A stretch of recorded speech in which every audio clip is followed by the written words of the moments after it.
ধাক্কাধাক্কি যে আপনারা করবেন না, আপনাদের এই যে আমলনামা তো আমার কাছে আছে। পেকুয়ার ভাইয়েরা, এটা তো আমার ওয়ার্ম আপ প্রোগ্রাম। আমার বিভাগীয় প্রোগ্রাম হচ্ছে 8 বিভাগে 8টা। কয়টা? এটা কেন নিলাম? নেয়ামতুল্লাহ নিজামীর জ্বালা থেকে বাঁচার জন্য নিলাম। ওর জ্বালাতনে ও পারে না মালয়েশিয়া থেকে আমার টেনে নিয়ে আস, চার্টার ফ্লাইট ভাড়া করে পারে না নিয়ে আস।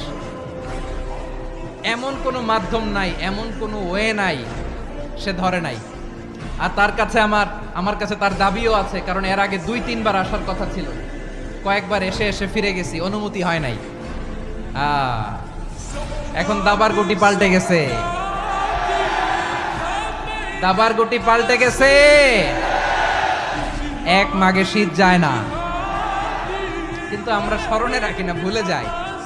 এটাই বড় আফসোস প্রিয় ভাইয়েরা। তো এটা ওয়ার্ম আপ প্রোগ্রাম, এটা ওয়ার্ম আপ উদ্বোধনী প্রোগ্রাম, বিভাগীয়